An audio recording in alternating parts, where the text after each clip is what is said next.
Hi, friend. It's your home speaking, and I need some favors. Could you turn on some of the lights in the basement? I'm scared of the dark. Also, this one is easy. Could you bundle your home and car insurance with Geico so we could save money?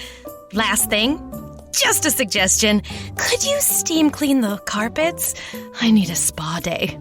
Geico. For bundling made easy, go to geico.com today. Call 1-888-FARMERS to switch, and you could save an average of $470 on your auto insurance. That's a lot of money in just a few minutes. With savings like that, you could be lounging on an impractical amount of ornate and overpriced throw pillows you bought for your couch. But you won't, because you're better with money than that. That's why you're calling us in the first place. Call 1-888-FARMERS to get a quote today. We are farmers. Bum, bum, bum, bum, bum, bum. Based on average nationwide annual savings survey data July to December 2020. Underwritten by Farmers Trucker Fire Insurance Exchanges or affiliate. Products not available in every state.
What's going on? What's going on?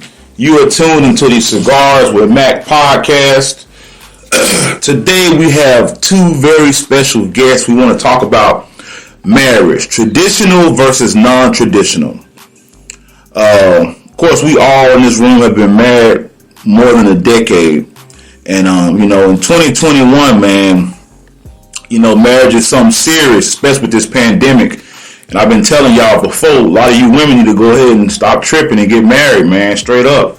Because it's going to be tough out here. But before we get started, don't forget to download, like, follow, and share on your favorite podcasting platform. Also, don't forget to follow us on YouTube at the Cigars with Mac podcast. And also, if you want to support the podcast financially, hit us up on Cash App. $Cigars with Mac, $Cigars with Mac. Also, hit me up for any show topics if you like to at info@cigarswithmacpod.com. That's info@cigarswithmacpod.com, or you can text my line at 682-227-1780, 682-227-1780. Now, the good thing about one of my guests is he's actually my son's coach, one of my son's coaches, and good man, very good man, and him and his beautiful wife. She's an artist and she's a writer, and of course she's gonna be I love her to promote her book and her work after during the podcast. But we want to talk about traditional versus new school, y'all. So y'all, let's go ahead and dig into it. Let's go. Oh yeah, glad you're having us on here. Yes, sir. This is definitely a topic for everybody right now, no matter if you've been married 1 year, 10 years. I feel like the core of marriage never changes, but as people grow, learning to adapt to them is important so you don't feel left behind. So I guess maybe the best way to do this is start off with our definitions of what we consider a traditional marriage. Traditional marriage to me is, what I was taught in church. Mm-hmm. Basically, a woman and a man, not a woman and a woman, or a man and a man, right? For sure. Okay, so those two people get married, and pretty much they follow everything that they've received from God, and not necessarily a boring marriage, even though that's kind of what I've seen portrayed in earlier days. I didn't see a lot of fun outside of, stuff like that, but maybe the man works, takes care of all the bills. The woman stays at home. Yeah. You're the provider. You guide, you gird the family, leadership and all that. For sure. Trying to think of some other things that I view with traditional marriage. Well, let me say this: do you mean it from a Christian perspective? Because you got to look at it from a Christian perspective in some way, and you got to look at it from a black Christian perspective.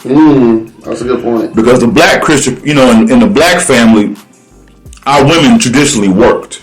Yeah, sure. And and I've heard studies have been shown that most women that marry black men, they are allowed to basically not necessarily be mouthy, but they can express their opinion. Mm-hmm. Black men, we don't mind a woman having an opinion.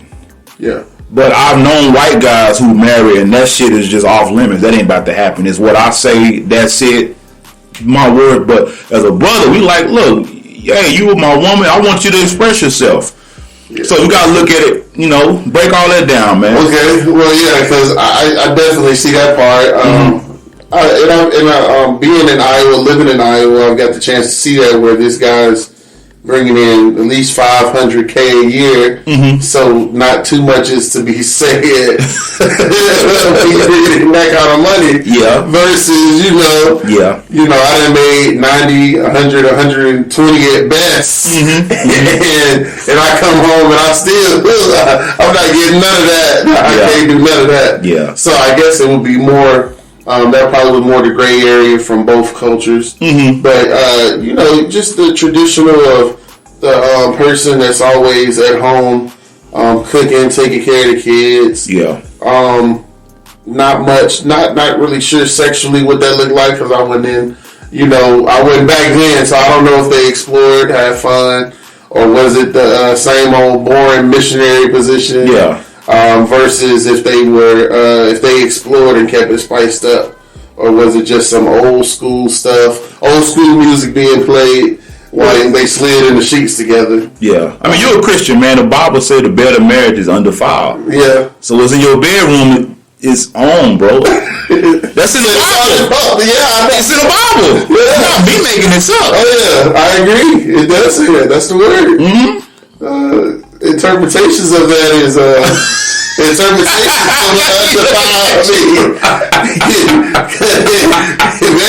Yeah. So maybe you talk a little bit. What's going on with you over there? What's your? That's kind of my traditional. I guess I'll circle back around to new school. What's traditional to you? Traditional marriage. I guess for me, I'll be honest. Growing up, I didn't really know what a traditional marriage was supposed to look like because at home, you know, my stepfather made great money. Yeah. You know, when there was such a thing as like an upper middle class, we were that. You were that. Only black people in the community, literally, you know, always being the only black person in class and like the only person of reference to really have. And so at home, I'm Honduran. My family's from Honduras. My stepdad's half Jamaican. Okay. And so it didn't matter how much money he was making. My mom, who's 5'2", probably 120 pounds on her best day, was still going to find a way to run that show, you know? And she stayed at home for most of it. And then, you know, going and spending half of my time at my grandparents' house, where they were a little bit, I guess, if you want to call it traditional, you know, and to where it was like what he said went, and she didn't talk back, and so I guess I really never really understood what marriage was supposed to be, and I think that's why for me now, being a young girl saying I never want to be married, and just kind of feeling like it's this conundrum of it, it's either a really ugly thing or just a really, I'm supposed to just be here, work, shut up, and let you do whatever you want to do. Yeah, I didn't like that. Either way, it looked toxic to me. So I said I didn't want to be married. So then getting older and kind of understanding kind of the benefits, and then finding somebody who's a little bit like me in a sense, and realizing I can make my own rules while still following God. Okay. Well, let me share mine. I know me personally, my parents, you know, my mother listened to this podcast. She don't mind, but I have my mother's last name on my mother's side of the family. And my parents, back in the day, I was born in 86 in Louisiana. If you wasn't married, your parents, you had to take the mom's last name. Well, my parents really wasn't, they was together off and on, but when they finally did get married, I had to be about 11 or 12, and they wasn't married long. So, kind of like most black people, I didn't know what it was to see a marriage. That makes sense to you. To me, I always thought, you know, that it was functional for, I thought single parenthood was functional. I didn't know no better. But it wasn't until I was born in Monroe, Louisiana, but I grew up in Garland, Texas all my damn life. And so I seen white folks married, and I'm thinking, oh, okay. But I had never really seen black folks with the same family structure. And the black people that I did see, it was usually dysfunctional. The parents ended up separating, divorcing, and I just never really had a good example. And as I got older and joined the military and all that, I was like, man, I want to have a family someday. So kind of like y'all, I kind of had to kind of groove and figure it out as I went along. And I'm the kind of person, I don't trust married people that have never split up before, because you really can't tell me what it's like. Because you're gonna have problems. It's inevitable. You know, like my in-laws split up before, but they can give you good marriage advice because they've been there. So me and my wife have separated before. So I mean, to me, I look at it, if you hadn't really had, you know, problems, you can't really tell me how to be married. You just can't. It's impossible. Because all you telling me is the good, or it may be a situation where either she dominates or he dominates and there's no equality. Now, I do believe that the man is the head, and I do believe we're not equal. It ain't how it work. But I always tell, you know, women, the average man doesn't want you behind him. He wants you next to him. So that's my take on it. What y'all think? What's the equal part? Let's go back to the equal part. What would make us describe equal? Well, are we talking about equal in how the home runs, the efficiency, or the day-to-day decisions, or an equal as in obviously if a nigga try to break into my house, I don't know if you say nigga on your podcast. Yeah, I'll say all that. Okay, but if a nigga try to break in my house, I'm gonna send her instead of me. Well, what I mean is, we're not equal. Number one, at the end of the day, if shit falls apart, society don't look at the wife. They look at who? Oh, the man. They look at the man. You know, and spiritually too. Spiritually, does it mean, like I said, does it mean, like you said with your mother, she gonna find a way to run some shit, because some women just like that. it just, we can't stop that. Yeah. And believe it or not, are your parents still married? Your stepfather and mother? No, they're not. I was gonna say that may work for them. They may as well be. They still in love. They still live together, but they're not married anymore. So see, so that works for them. A lot of times we see relationships where the woman is more of the dominant figure, and we like, ain't no way in the hell I'm gonna allow that. But for them, if that works for them, then hey, who am I to judge? Right. I just know for me what will work for me. Mm-hmm. You know, and I think that's where we fail at sometimes. We got an idea. Like for instance, I'll be 35 this year. Y'all gonna be 33 this year, right? 32. 32. Okay. So y'all watch the Cosbys. Yes. And we and many people, black folk who are our parents and older, didn't believe that was actually that was for real. Mm-hmm. They was like, ain't no way in hell, you know, that can't be for real. But now in 2021, we're seeing that. We're seeing black people, doctors, lawyers. Right. We're seeing that. Yeah. But here's the thing: it's actually been going on. A lot of us was not exposed to it. Mm-hmm. So, what y'all think about that? I agree. I think it's definitely more prevalent that I can't speak for how many blacks were thriving in a family environment, mm-hmm. but now I know that the generation that we're in, the generation to come, I honestly believe that's what they're more about. Mm-hmm. Now, the steps they need to take and the progression that needs to be made for it to be way more common, it may be a far off, but I think back then that was everybody's wish. I mean, I grew up in a household to where my mom bought her first house by herself. You know what I mean? So, you know, $50,000 house, I'm putting the business out there. But, and she had bankruptcy going on. So I saw my mom do it by herself in church. Mm-hmm. You know, you talked about pastors a couple podcasts ago, but she was one of those faithful tithers. And I'm talking about she wasn't bringing home that much, but she was tithing / offering $300 a month, maybe every 2 weeks. Don't know where she got the money from. Yeah. And that's why I believe on that topic, you know, which is another one, I think tithes is actually connected to your faith more than who the pastor is. It's just like the thing, if you're a giver, which you are, I know you always going to receive because you give. It's just a law. It's universal law. It's a universal law. So, you know, it's more tied to your faith with God. But in that saying, I didn't get to, you know, see the mom and dad. I did see my grandparents. Yeah. I knew that my granddad had money because he was, you know, smart with his finances. And even my dad's mom and them, you know, like when my grandfather passed away on my dad's side, and my granddad had $80,000 in one account, another $50 in one account. You know what I'm saying? Yeah. House was paid off, such and such. You know, all types of property in the country back then. So if you did have money, almost similar to what the doctors had, like my granddad, they had the money put up. You didn't know because he lived below his means. He lived below his means. That's right. You know, so I think a lot of that might be going on also. But yeah, I think that traditional, how the Huxtables live, it was a dream. It was a dream for a lot of us. Definitely one I wanted to see come true. But a lot of the lessons, I will say, I was a little bit at that age, maybe too young to really grasp as much as I see the playbacks now on Instagram when they the Black Detour. They do like playbacks of it now. I'm like, dang, they was teaching that, you know. So yeah, I think where I get the benefit of coming from a third world country and a different country is just a different look and aspect of it. So yes, I still have this, you know, beautiful brown skin that complements gold.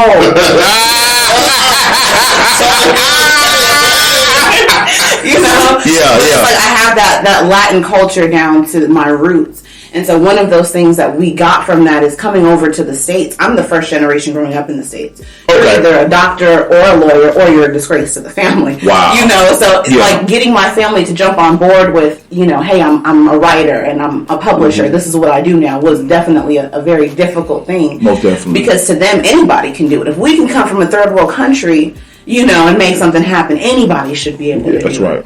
So that's kind of how my family looked at it. Now, where our discrepancy came with that was looking at how they had an equal balance in their household. Okay. He was able to say something to the kids, and so was she. Okay. You know, and it was like they were on the same page in terms of like how they raised their kids. Whereas in my family household, because it was a lot of dysfunction, sometimes my mom would know my stepdad said no and still say yes just to piss him off. You know? Yeah.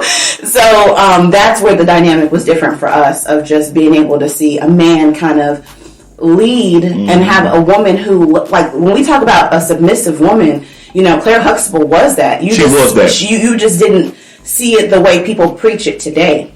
She knew when to speak up. She knew when it was time to really use her voice. That's right. And that's what made it different. It seemed like she had all the power in the household. Correct. Yeah. Yeah. Exactly. It kind of.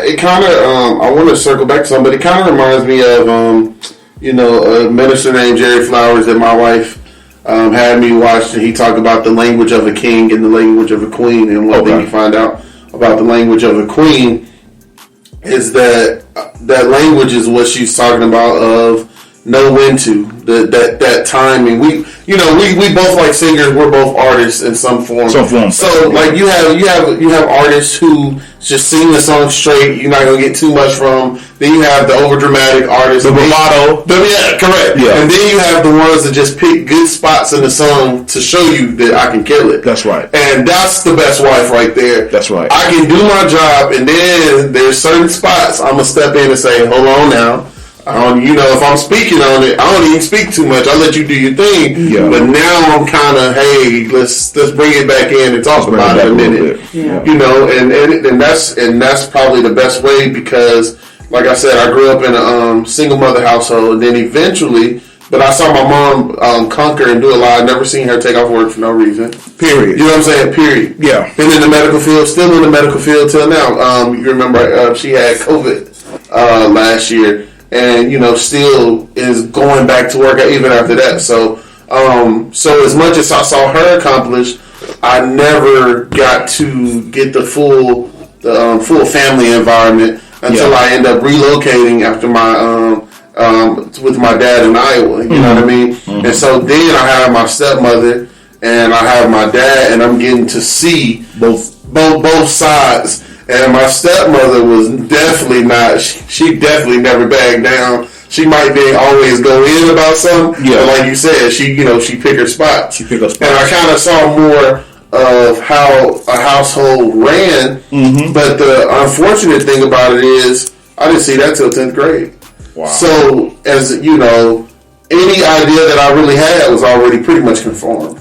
3 years is not enough. It was already imprinted what things kind of looked like, felt like. So those last 3 years, while it gave me some guidance, I wish maybe could have happened a little bit sooner as a bigger footstone to show, like, you know what I'm saying, like what it's supposed to look like. But yeah. So I mean, and what's neat is my wife and I, even before we married, split up a couple times. But one time she got to live with my parents, who my dad is a pastor. Yeah. Of course, of his church up there. She got to see how it was living with them. You want to talk about that? Blast them out.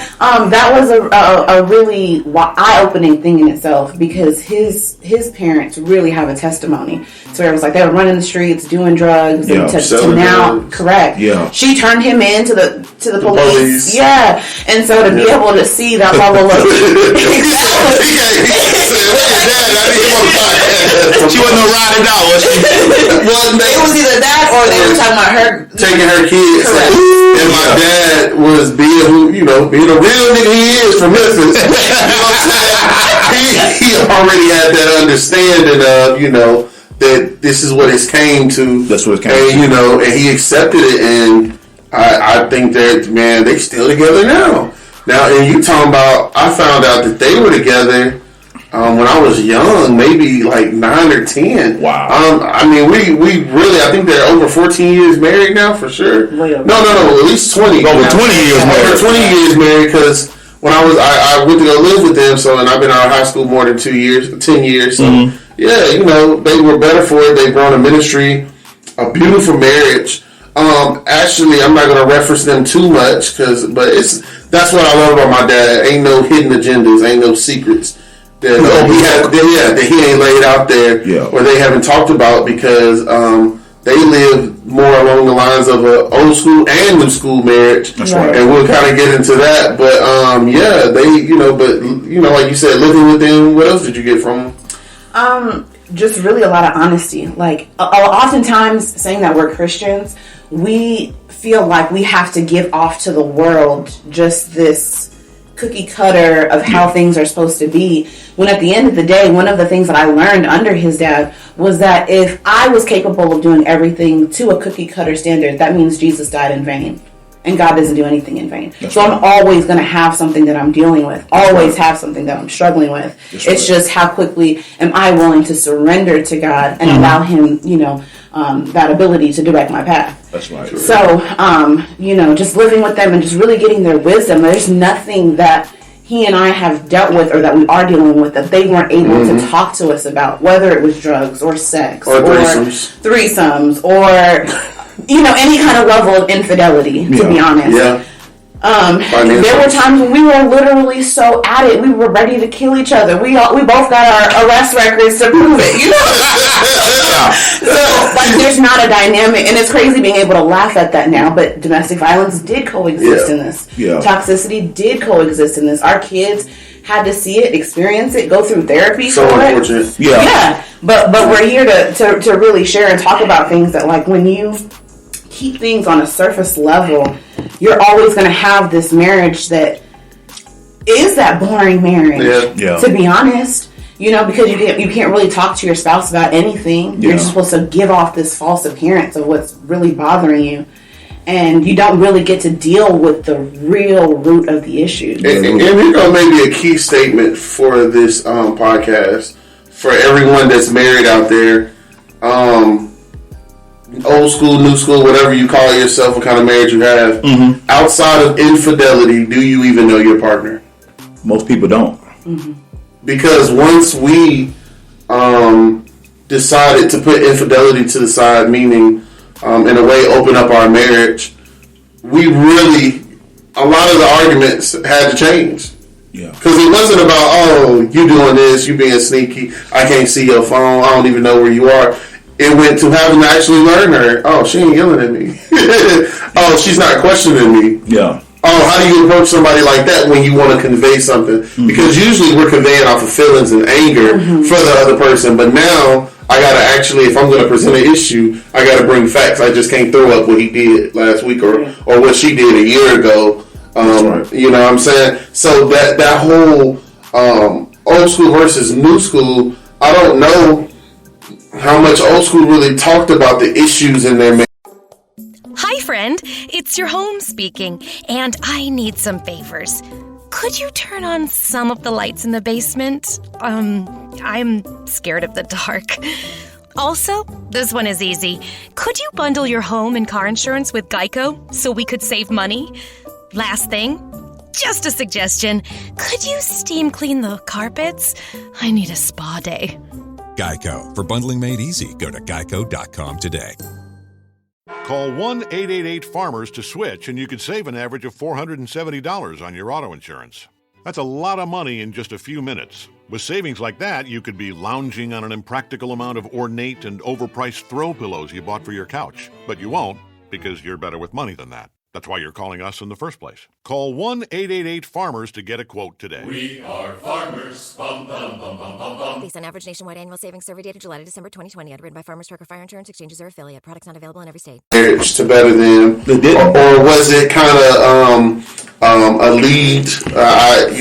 We're going by what I say, and we ain't gonna dwell on this because I don't want to talk about it. Yeah. Very closed-minded, which is probably why a lot of women cheated too back then. Because they wasn't getting that attention. Or at least in white culture, white movie culture, right?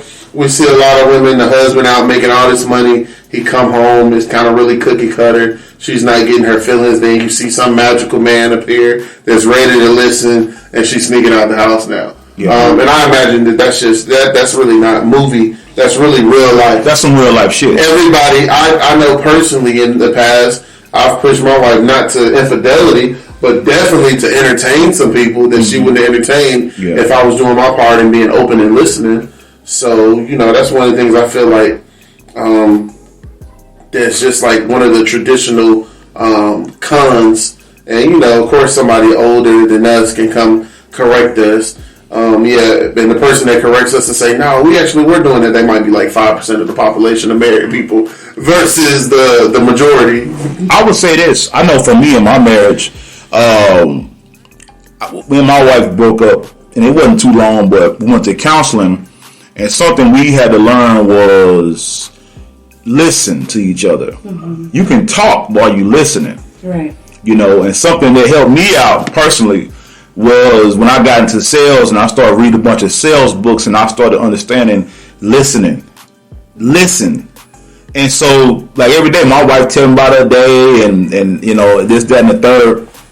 And I'm literally attentively listening, because at the end of the day, I'll be honest with you, I don't give a fuck about my day. I could, like, literally, when I leave work, it goes to one ear.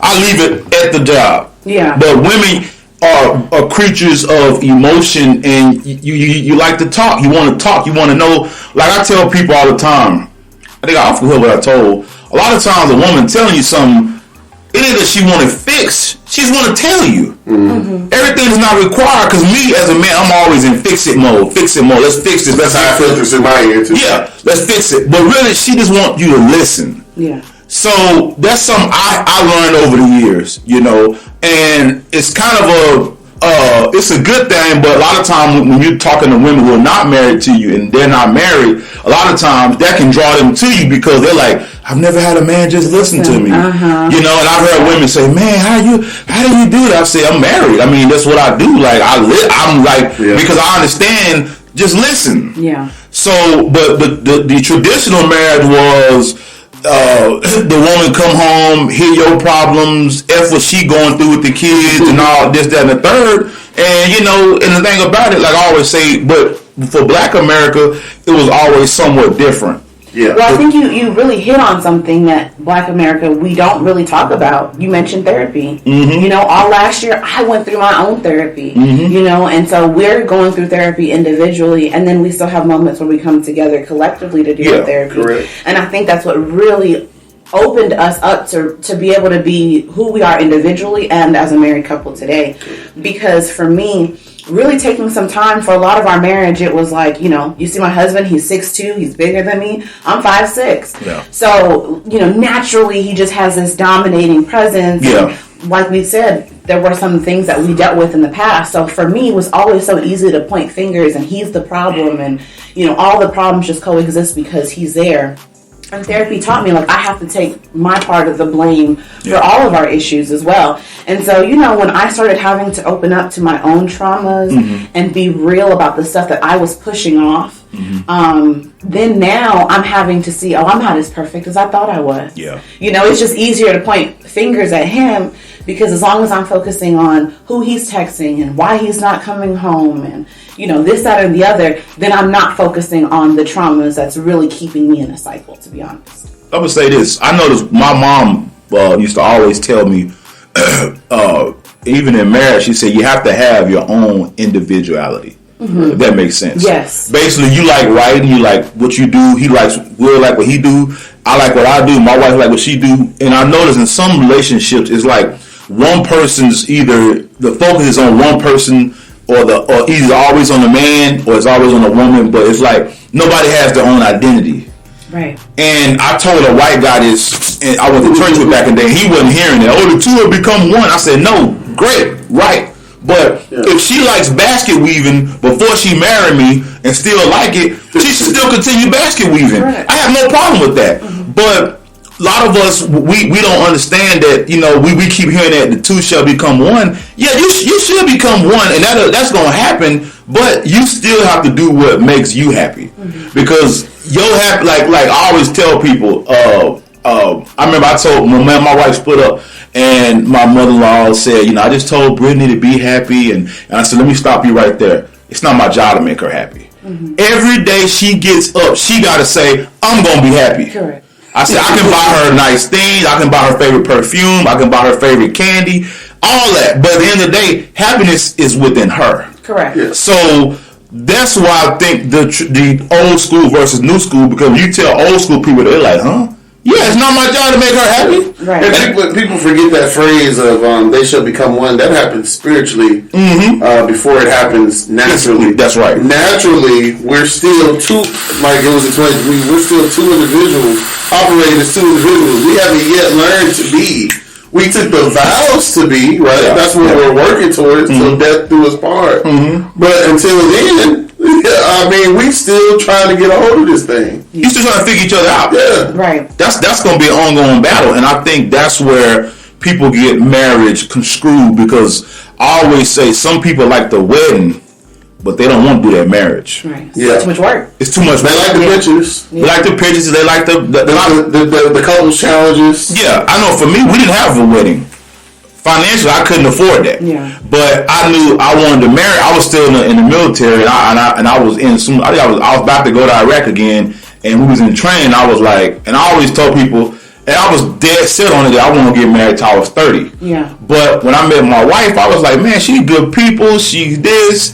It had to be like we probably dated for like 8 or 9 months, and I was like, hey, you want to get married?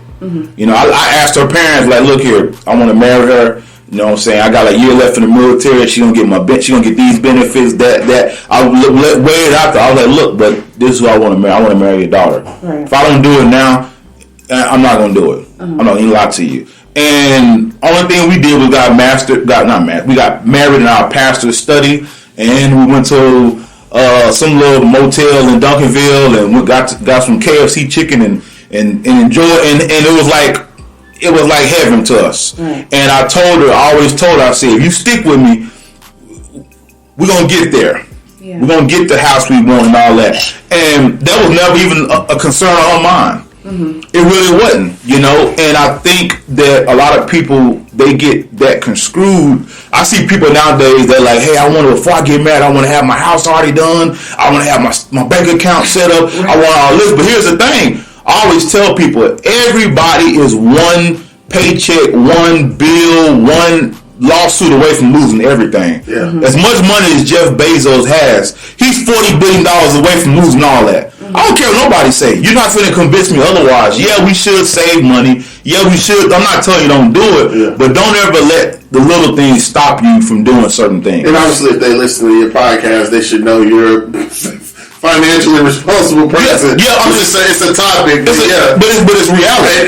It is. You know, in our marriage, I had a heart attack. I'm in the oil field making $8+ a month at the time, and good money. Saving up. My account was looking real nice. Man. Husky. Yes, sir. Big pockets. Big football pads. You know what I'm saying? And I go through something, and now the income has slowed up. Luckily, I've always lived we've always lived beneath our means. Yeah. We never had to have 1,000 credit cards. It just wasn't necessary. But you know, like you said, that, you know, we took a hit. Now we're bouncing back, but you know, it was a hit because you're planning in your mind, you got these goals like, man, I want to see 150 in my savings. Yeah. And this ain't even including, you know, the what she does as a stockbroker and that's right. bonds and all the insurance we got on everything. I just want to see this. That's my individual goal. Not even including my wife's goal. That was my individual goal. That's right. But you know, you take a hit and you got to learn to readapt. So you got to learn to adapt. You know, yeah, you can plan for the perfect scenario, and something happens. So now are you not going to be with that person because the environment isn't where you want it to be, the situation? And then I think losing when I had the heart attack and couldn't go back to that job, I learned a lot about myself as a man. Yeah. I can't stand to be broke. Mm-hmm. I can't stand. I don't feel good. You know what I mean? And not broke meaning that we didn't have zero in our account, but just broke in the sense of I'm not where I'm used to being. She's earning more money than I am now. Well, let me speak on that. Yeah, talk about that. Okay, I took a hit to my ego. Okay, why? And I'm gonna say this, and I've always been like this. I have a good friend. He's in the juvenile justice system, and his wife makes damn near 200 racks. And this is his second wife. His first wife died of cancer. Rest in peace. And she made big. Nice. I mean, this guy lives good. He listens to the podcast from time. He played ball at TCU, and he told me, he said, Big Mac, I've always had women that made more money than me. He said, I've always been lucky like that. He says, but I've always been still the man. And I ain't gonna lie, he's the man. Yeah. But he said, he's taught me a lot. He said, I never let my ego get in the way. Yeah. And I think, for men, we got to be okay, especially married men. Man, my wife, she wants but back in the day, I used to want the land and the first, before I got that first house, I wanted a 2 acres of land with a mobile home on it, because I already say, okay, I'm going to build but we wasn't on the same page then. Now she gets it. So now she's doing her small business and it's growing. And I'm like, what if you could buy a house cash for what? She's like, yeah, that's what I want to do, buy us a house cash. And I'm like, I ain't got no ego. Because for me, I've spoken of it before, and I told you, my first house, didn't want to be there, didn't like it, it wasn't really what I wanted. Ended up getting laid off my job 2 times. My wife worked about 17 hours a day. Do you hear me? Mm-hmm. And did it for like 4 or 5, 6 months with no complaints. Mm-hmm. So, and when I was down to my bro, I was down, bro. Yeah. And I'm talking about $0. And if it weren't for my wife, dude, we'd have been on these streets, dog. Yeah. And I ain't gonna use up and lie to you. And we talking about a woman that didn't mind me going to look for another. It wasn't no rush. It wasn't pressure, which is why I was able to overcome those things, But I said it to say this: we as men, that's why she's a helpmate. Yeah. Mm-hmm. You see what I'm saying? Mm-hmm. That's the purpose of a helpmate. And like I said, I've heard women sit up and say, "Oh, my money, we got this." But like I said, we don't share accounts like that. But my thing is, it's all our money. Yeah. Right. Anytime here, baby, her debit card, or she'll give me her debit card. It's no none of that bullshit. I wouldn't necessarily mind, because everything that she has going on, I wouldn't be surprised if she hit $1 million before the end of the year. Yeah. And but that's still, I think when it comes in for me, I just wouldn't be comfortable. I think, I just took a hit because, as you know, I have 6 kids. Yeah. We got one on the way. You know what I mean? Yeah. So I think it's more or less not just here, but it's the kids outside the home wanting to be financially responsible. But even if she grossed $1 million this year, which I'm praying she will, I see it in her. I still got to take care of the house bills. Mm-hmm. It's just something inside of me. I'm really set in my ways that I don't care if she grows $1 million. You still want to be. I'm gonna have the income to cover the household expenses. Mm-hmm. Household expenses, the mortgage. Basically the water bill, the light bill, the gas bill, the consistent bills. Now if she go, because she done made $1 million and go get a range, most likely knowing her, she gonna pay it off. That's cash. She is. Yeah. She gonna cash out. Yeah.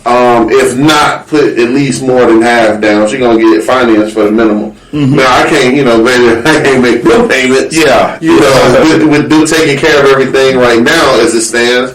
But other than now, with her making more, I want to make sure I'm covering, because for her to have to pay it and for me to take money from her or from us, because we have a joint account where we already know what our finances are like. Mm-hmm. But I think having to go to my wife and be like, not asking for money now, but that's because I still got money on my own. I'm just being greedy. Like, hey, let me get a couple $100, and she'll send it to me. You know what's crazy though? Because we've already kind of had these conversations, especially when it comes to money. Like, I am a licensed financial advisor, right? And so, I've proven not only just to myself, but to different organizations, I know how to handle things when it comes to money and things that make money. That's right. And so, for a while, I would say, because he is a little old fashioned, he wanted to kind of do everything when it comes to the finances, and then things happen, life happens, and then you realize one of the benefits I had is because before I met my husband. I was a single mother. Okay. I know how to make $20 go so many ways. You hear me? Mm-hmm. I know how to handle that. And so one of those things is, I think now he finally sees that it's a strong suit in myself, learning how to live below means, learning how to even hide money from myself and make money, have that money working for me at the same time. And so that was one of the things that we had to overcome in marriage, to kind of going over that hurdle of. I think, like I said, I've been in a position where my wife was doing, and it didn't bother me. At first it kind of, I'm like, man, hold on, man, that's why she's my wife. Yeah. Mm-hmm. And I'll never forget, we only had one vehicle. And I would come to work, and during that time, to me, I was broke. Yeah. And I wasn't even buying cigars, bro. And my wife one day was like, honey, here, take the debit card, go to the cigar shop. I know you trying, you doing this, that. I'm like, and she literally had to make me do it, because my thing is, if my money ain't right, I can't buy at the time I was drinking, I'm not drinking no liquor, I'm not smoking no cigars, I ain't doing none of that. Right. Because I felt like, nah, you need to get your bread right first. But my wife was like, honey, go to the smoke shop, go do that. And I appreciated that. Yeah. So don't look at it, like I said, and I know, so basically when you're used to making the money, it's kind of hard to take that step back. Oh, yeah. But the older I get, the more I learn, that's why they're your helpmate. You're not using them, but we are one. Yeah. You're not misusing the finances. Yeah. Exactly. And when I tell any man, when you have a woman that's good with money like that, dude, that's a plus. Yeah. That's something you need to really take advantage of and use that to your advantage, because it's only going to better both of y'all. Correct. At least I see it that way. Correct. Yeah. So that was one of the things we had to learn. That's why it's like he mentioned earlier that we opened up our marriage, and I hate using that term. Yeah, right? I don't even know that we would have a term. It's so funny. We're on the same brain path. So I was just going to jump to that next, and you jump to it. So what do you I don't even know what I would call it. But what it makes me think of is this. So when I was a kid, right, my grandmother, if something happened, you got a wound on you, you clean it up, right? And so most people will tell you just keep it covered with the Band-Aid. Yeah. But them older grandmas going to tell you got to let some air hit it. Right? Yeah. That's true though. You got to take it off, let the air hit it. That's right. And really, when you think about it, a lot of people, whether they're single, engaged, married, have a boyfriend, whatever, we keep a lot of things covered a lot of the time. A lot of our wounds that we went through as children, and we're trying to figure out how to heal it on our own while loving somebody else who also has their own wounds. That's right. And so through therapy, I found out I got a lot of anger issues. Yeah. Yeah. And so when I was dealing with somebody who had an issue with infidelity, anything he was doing was ticking me off. Like right now, you see him kind of just going through his phone. Who we texting? Because we texting over there. So anything could just set me off. If he's in there too quiet, he in the bathroom using his phone too long, he got to be talking to one of his harem of whores, Anything can set me off. And so I realized I have a bigger responsibility for my kids' sake to work on my anger, that I can't let what he's doing stop me from my growth. That's right. And so now it's not that we opened it up. Now, my husband was finally for the first time able to look me in my face and said, I don't know how to be honest in a relationship. Wow. And so now we have a relationship where we're just gonna put it all out there. He had there was this one woman, he had liked at some point or another, and so he was gonna go hang out with his friends, and she just was gonna be there, And so for me, it was one of those things where it's like, I'm not giving you a hall pass. I want you to think about your actions before you do them. That's right. But if you do feel like you get caught up in the moment, call me. Let's talk. Let's have a conversation first. Let's just not act on impulse. So, he had that. We really started this years ago, right?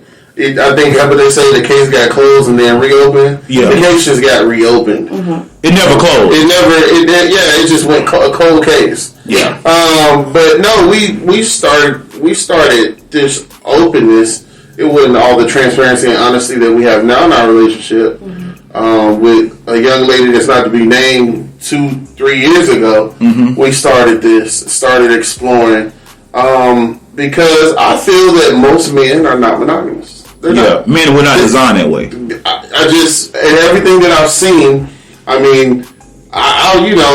keep the Bible out of it for this sake, but that can always be another conversation. Just in general, you look for where your culture comes from. Most men have multiple wives. I don't want multiple wives. We'll talk about that though. Yeah. I honestly don't want it. I just want them to come through, get slid on, and leave. You know what I'm saying? I don't want the headache. I'm still trying to handle her. Yeah. You get what I'm saying? But as far as coming over, keeping us company, having fun, that's all nice. I'll take that offer any day. I'm gonna tell you why I think it's fruitful for women to have co-wives, sister wives, because a lot of times I remember me and my wife split up, and my wife wasn't hearing what the fuck I had to say. Correct. My mom had to talk to her first because I knew she ain't trying to hear me, but she'll hear another woman.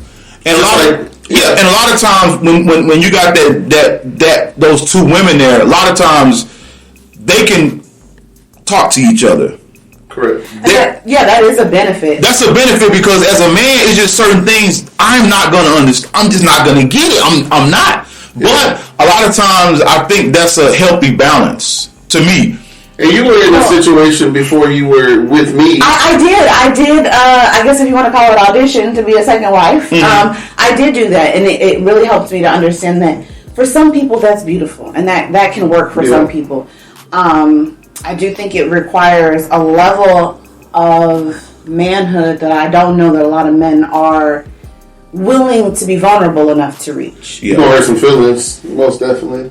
You know, and it's just being honest, because when you think about it, right, like for my husband, he's realizing that now when we can have a conversation and it's like, okay, are we venting or are we working for a solution? Like we can open the dialogue up to where I can tell him something that like, hey, I just realized in therapy that this is something I've been dealing with for 20 years, a memory that I completely forgot about and that I'm working through now. Can you imagine having to do that for 2, 3, 4 women? That's a lot. Yeah, it's a lot. And so I think it's really important for anybody to have another ear or another voice that they can receive from. Doesn't necessarily have to be. And I guess maybe I'm just not. The idea is cool. I think it works because we've talked about it before. The financial aspect of 3 incomes, and truth be told, I know nobody wants to hear this if they're single listening to your podcast. A lot of single mothers aren't going to be the boss, B-I-T-C-H, that they think they're going to be one day. They're not. Everybody isn't. No. It's a lot are going to make it, because I see a lot of single women raising kids making it, and I'm like, oh yeah. That's nice to see. That's nice to see you change, and you didn't even. There's nothing wrong with. I don't bash them for not having a man either. Yeah. It's good to see you do it. You know what I'm saying? Yeah. Because most of them probably couldn't deal with a man anyway. No. They'll get on their nerves. They might distract them. Some people are meant to be single. So for the single women that do that and take care of their family and they run things, that's great. But for a lot of single mothers, probably won't get that opportunity. A lot of people are scared to even move into entrepreneurship. That's right. Or they don't have the time to go seek higher education as much as other people do because they don't have a support system. No support. So I can see in a way where sister wives might be beneficial to them. And I say that because you got to look at it like this here. A lot of single mothers, it would benefit them too. Like think about your mom. Your mom was successful, bought a house, this, that, and the third. But imagine if she was part of functional polygamous relationship. It could have been even better. Yeah. As good as it could have been with her by herself, it could have been better. But it's some of y'all, because like I say, I follow a brother on Instagram. 2 brothers, but one brother, I'm shine a lot of him because they've been together 20 plus years. Yeah. That says a lot. That says a whole lot. Yeah. And one of the things that he said, he's like, I'm the man, he said, but I allow them to be who they're going to be.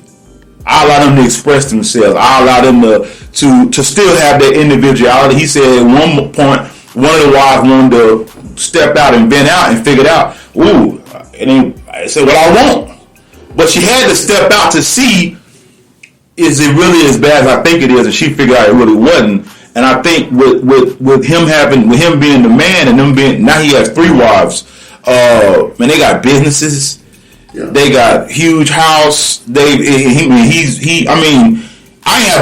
actually saw the interview on YouTube, and they really broke it down, man. And they really the day to day. They're like, hey, every day ain't perfect. It's not. Some days they at each other. Some days I'm at both of them. So that's gonna happen. Yeah. But they always go back to why they started this 20 plus years ago, and why they still are successfully in a polygamous relationship. What do you think about the women on the flip side that have multiple men? Well, I know I can never be a part of it. I can't be a part of that. I'm gonna tell you why, because women are not designed like it's not designed for a woman. Can I? You don't mind about to say? Go ahead. I'm interested. It ain't designed for her pussy to get punished like that. It just ain't. Yeah. And if you got multiple men just don't. How should I put it? Every man stroke different. Every man do something. Every man do something different. Yeah. And it's like, do you really? And say, for instance, she gets pregnant by one of the three dads. Who we gonna explain? It's a fucked up scenario. I did follow somebody and they had to do that. They actually had to do the DNA test because they don't. They figured they because some women know there's women out there that mess with multiple men now and then, but for some reason they know that. But she actually did the test, but because of how the marriage is and the public looking at her, she Call 1-888-FARMERS to switch, and you could save an average of $470 on your auto insurance. That's a lot of money in just a few minutes. With savings like that, you could be lounging on an impractical amount of ornate and overpriced throw pillows you bought for your couch. But you won't, because you're better with money than that. That's why you're calling us in the first place. Call 1-888-FARMERS to get a quote today. We are farmers. Bum, bum, bum, bum, bum, bum. Based on average nationwide annual savings survey data July to December 2020. Underwritten by Farmers Trucker Fire Insurance Exchanges or affiliate. Products not available in every state. It's time for some straight talk. Look, we all know the sound. It happens. Your phone. You fumble it, crack it, splash it. Well, Straight Talk Wireless's new Platinum Unlimited plan includes phone protection that covers those kinds of mishaps. Just $65 a month for unlimited talk, text, and data, plus more features, like 20 gigs of hotspot and 100 gigs of cloud storage, all on the best networks. Straight Talk Wireless only at Walmart. See Mobile Protect terms and conditions at Asurion.com/Straight Talk. Limitations and exclusions apply. I guess she didn't want to reveal who the dad was, but they both knew. I just wonder what you thought about. Kenny, what you think about a woman having multiple men? What's your take? I just say, because this is where I get a little old school, to where I think it's a man and a woman, period. Yeah. Because there's so many things that you have to work through and struggle through. So I think if you're going to say that men can be able to have multiple spouses, then on the flip side, if that's what y'all are on, then she should be right. If you like it, I love it. Different strokes for different folks. So if that's how it works for you, then Because for some people that does work. Mm-hmm. Yeah. Whether it's successful or not, I don't know, because I was listening to a podcast with a woman where her and her husband were married for 10 plus years, and that was the thing where her was like, okay, since she want to have multiple wives, is it okay with me? And he was like, okay. Mm-hmm. And she said at first it was a bit of a struggle because she in the back of her mind, and she said, believe it or not, as a woman, we can get jealous thinking about our husband sleeping with another woman. Mm-hmm. And the vice versa, he was like, when she was with that guy, he said it took everything within me not to call to find out what the hell's going on. And it just seemed like with their structure, it didn't seem like it just had it was no end game. Yeah. It was like, and it wasn't like they were living together. It was like, okay, he come by. Basically, she had to go by her other guy's house, let him do what he do, and she come back home. It was fucked up to me. Basically, they just wanted to fuck other people, but still come back home to each other. And I guess that's where we have already really entered the new school marriage, is what I call new school, because I believe that just now. Okay, so I'll give you an example. This is not a knock. I'm not messing with the LGBTQT community. Yeah. But so I remember 2007, I graduated high school. Mm-hmm. It was hard to find anything about homosexuality on common TV or radio. Very hard. It just wasn't there. No. Fast forward, I'm in the Navy. Barack Obama is president. Yeah.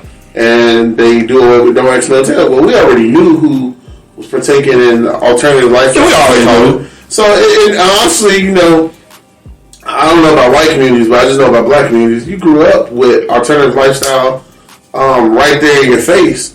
And, I mean, I don't know. Nobody really, you just knew, you accepted the people. My mom was in your neighborhood. I grew up with a guy like it. And it was in church. So, I mean, so it wasn't really, it became more of a big deal when it became more public. Yeah. And it was televised and stuff like that. But, I mean, so, But I just say that to say it wasn't as televised. It wasn't as brought out. But new school altogether, marriage has taken on a new definition since what Obama has been in office, and just now it's kind of like one of those things that if you can open it up to somebody with an alternative lifestyle, then what about people who want polygamy, or you know what I'm saying? Like when is that coming, or when is I don't know how y'all feel about swingers, which is a whole nother kind of like a subtopic, but it's just couples now take on different roles. I remember being in the military and I was talking to a girl and she was like, "Yeah, I would marry you. I would just like to be swingers." Now at the time, I'm so green at the time. I'm so jealous. It could never work. I don't even care if somebody else was giving me their girl. I just can't see you doing it. So I was so green at the time. Yeah. To even when a little bit older than that, I was in a situation where she was like, "Hey, this girl want to rock with us," and I'm like, "Nah, I'm straight." Yeah. That's something that kind of grew later. Curiosity grew later. Back then I just want you, and Yeah. But I was still willing to go do what I wanted to do on the side. But that's just kind of like the front that was given. So yeah. I think here's my thing on that when it comes to traditional and old school, traditional versus new school. Back in the day, it was somewhat normal for men to have side pieces. Yeah. And my thing is, why do I have to hide? I don't want to hide. I think we should be open enough to say, "Honey, I desire this, two wives." And in fact, I would kind of like for you to be a part of the process and vetting, because as a woman, you're going to see shit I don't see. Because women can detect bullshit. Mm-hmm. And I think if the woman knows that she's influential in a decision, I think things would be a lot better as opposed to me. Let me pick that big ass right there. Not only she got a big ass, but she got bad credit. She coming to your. She's not only, especially if you guys are talking about seriously becoming a family unit. Now you got to absorb her debts. Even if she got a job, you got to take care of that because not just her debts, but her trauma and other stuff. Because that's one thing. Now that we have honesty and I hate saying it, if I open our marriage to just be more honest, because for me it's not just and sex. It ain't just sex. It's really more of for me, it feels like more of a healing thing. It is more of a healing thing. For me, and he's getting to deal with some issues he's got. Because there's times when he's looking at a young lady, right, and I'm like, because I know I've worked through my traumas. I'm still working. Yeah, that's right. And so I'm like, sis finds her worth through how she's able to please you in bed. So if you get done with her and she doesn't get from you what she wants, what do you think is going to happen after that? Now we're having thought-provoking conversations. To you, it's just sex. Yeah. But to me, I see the longevity of what's happening. I ain't looking for no sister wife. I'm just looking for somebody to slide on. Yeah. So while she up here assessing this young lady, or whatever young ladies might try to approach us after this podcast, she's assessing that. Yeah, man, I ain't even trying to think about all of that. You have to. I'm only here for one thing and one thing only, so I don't get fired. But no, I'm only here for one thing. I'm just trying to slide. We have a good time, and this person goes their way back to where they live at. And we chilling where we at. And see, that's one of the things that we're able to have a conversation on. Because as a woman, I know I lay down with men feeling confident that because of all the tricks and the tips that I know how to do, that I'm going to be able to get you to do what I want you to do. Yeah. And so I know the effects of, okay, what happens when I get that man to start doing what I want him to do? Mm-hmm. Or on the opposite, I know what it feels like to have that rejection of now I didn't get what I wanted from you. Yeah. So now it might have been okay. She's going her way, but she's going her way damaged. True, and we talked about that because she analyzes it so much to where I'm like, Katie, but when I wasn't faithful, I was sending them their way anyway. Mm-hmm. Like so you try to break it down, but I've kind of already perfected this half. Yeah. But the biggest key that I think with all of this, and it's why even moving forward, if there was to be threesomes or whatever, is because I'm not looking to make somebody's situation worse. Well, I have to pick a more stabilized woman in her mind that knows that I'm entering this, I'm about to participate in a sexual activity with this couple, and there's nothing happening here but sex. And I'm not going to win her man over just because I know a different trick than her. Well, everybody's built different. Here's the thing, though. Women aren't not like Katie said. Women, it sounds good to say, "Yeah, I'm gonna just fuck them and go on," but it don't work like that with them. Correct. And women know that. and most women, they may, I've heard stories of women saying we're only gonna just have sex, and it end up being bigger than that because she's like, I've heard one woman I listened to named Love Dorsey on Instagram and on YouTube. And she was like basically saying she's in therapy right now, but she gives people good advice. But she was basically saying there was a time in my life where if a nigga fucked me, oh, you my nigga now. Hello. I got these kids. You finna be stepdaddy. Right. You finna be stepdaddy. You finna have to pay some bills because she. Sorry, because I think I did a paper on this actually in college where I was arguing that women aren't designed to have casual sex. And what we forget is that the same hormone that's released in our body that allows a woman to bond to her newborn baby is released when she orgasms. Wow. So if you do that a certain number of times, what do you think is going to happen? Now this hormone is building and it's relating to you, But I don't want to put all of the pressure just on him because, one of the traumas that was revealed for me is that, I was molested as a child. Mm-hmm. And so the very first time that I had a sexual act and it was done intimately because it was a choice I wanted was with another young lady. Yeah. And so for us, that was kind of us like, well, I don't know how to tell you what's going on with me. I don't know how to tell you what this person is doing to me, but let's show each other. And that was an intimate act. And so now I'm having to, because for me, like, whenever I did try in the past to pursue a woman in that way, I became him. Yeah. I was like, I'll literally sell dreams and okay, yeah. What time can I come over? And then you're still dealing with the women who feel the same way. Heavy on the bar to sell a dream. And so then I had to be real with myself. Like I have these feelings that I don't want to deal with anymore. I do want to just deal with only want my husband sexually, but there's a certain level of intimacy that I get laying in bed with a woman. Yeah. And so now I'm having to address these things. But more importantly, I feel like they came to light. And instead of me just always dealing with it secretly to the point where my pastors didn't know, my mama didn't even know, people who were considered my best friends wouldn't even know. Yeah. You are really being your true self. Correct. And I'm going to be honest with you. I even told my wife, I said, I think 90% of women like women. Because I remember being deployed in Iraq. And on the Eastern Hemisphere, men hold hands. And it's not no gay shit. Is just like in the Islamic culture when they worship, the men worship by themselves, the women worship by themselves. I mean, it's like it's different. Like men kiss each other, and there's no big deal. The American way is kind of tell them, "Hey, bro, don't kiss me, dog." Or my culture, that shit ain't cool. Right. They understood that though. Right. But the same token, that culture, polygamy is norm. It's so normal for a dude to say, "Yeah, I got two moms." It's no big deal. And when you come over here to the U.S., a lot of things are hush, hush. No, we can't tell nobody about that. No, we can't. No, don't tell nobody that. No. Because look at y'all know about Pastor Jamal Bryant, eloquent speaker, but the man loves them hoes. He do. Like he loves his wife is on Housewives of Potomac, and I didn't know that. Yeah, and can you imagine? She probably doesn't mind having a sister wife, but he's so fake to the point where he ain't got the balls to tell. He probably told her, but he didn't just tell like, honey, look, I love women. I love y'all. Yeah. I just love being with y'all. Yeah. And I want two wives. I can afford it.